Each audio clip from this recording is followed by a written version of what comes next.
Welcome to my channel. நம்ம இப்போ என்ன பார்க்க போகிறோன்னா, இக்னோ யூனிவர்சிட்டியோட டிஸ்டன்ஸ் எஜுகேஷனோட எம்ஏ இங்கிலீஷோட லிட்ரரி கிரிட்டிசிசம் அண்ட் தியரி பேப்பரில் உள்ள 5th topic background to the contemporary situation in தியரியில் உள்ள செகண்ட் பார்ட் பார்க்கலாம். ஃபஸ்ட் பார்ட்டில் என்ன பார்த்தோம்? ஃபஸ்ட் பார்ட் ஆஃப் 19th செஞ்சுரியில் ஆண்களுக்கு மட்டும்தான் யூனிவர்சிட்டிஸ் இருந்துச்சுன்னு பார்ப்போம். இப்போ என்ன பார்க்க போகிறோன்னா, 1826 ஃபஸ்ட்டு யூனிவர்சிட்டி ஆண்களுக்கும் பெண்களுக்கும் எல்லா மதத்தை சார்ந்தவங்களுக்கும் ஓப்பன் பண்ணுறாங்க. எப்போது? 1826. அதுக்கப்புறம் 1828 இங்கிலீஷை ஒரு சப்ஜெக்டாக அறிமுகப்படுத்துகிறாங்க.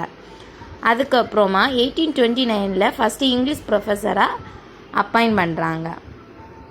அதுக்கப்புறம் லிட்ரேச்சருங்கிறத 1840 கொண்டு வராங்க. அதுக்கப்புறம் அந்த டைமில் ஃபஸ்ட்டு ப்ரொஃபஸர் யாராக இருந்தாங்கன்னா எஃப்டி மோரிஸ். எந்த காலேஜ்லேனா கிங்ஸ் காலேஜ். அந்த டைம் நிறைய போயட்ஸ் எல்லாம் இருந்தாங்க. அவங்க ஒரு லிட்ரேச்சருங்கிறது எப்படி இருக்கணும் அப்படின்னு சொல்லிட்டு சொல்கிறாங்க. அதுதான் தியரி. ஒரு லிட்ரேச்சர் எப்படிங்கிறது சொல்கிறது தான் தியரி. அதில் அர்னால்ட் அவங்க என்ன சொன்னாங்கன்னு பார்க்கலாம். இங்கிலீஷ் லிட்ரேச்சர் படிக்கிறதுனால என்ன ஆகும்னா, to emancipate us from the notions and habits peculiar to our own age. நம்ம ஏஜில் இருக்கக்கூடிய அந்த குறிப்பிட்ட காலத்தில் வாழக்கூடிய மக்கள் ஏதாவது கெட்ட விஷயங்கள் ஃபாலோ பண்ணிகிட்டு இருந்தால் அதுலேருந்து வெளிவரதுக்கு இது வழிவகுக்கும் அப்படின்னு சொல்கிறாங்க. அப்புறம் ஃபிக்ஸ்ட் அண்ட் என்டியூரிங் வேல்யூஸ்,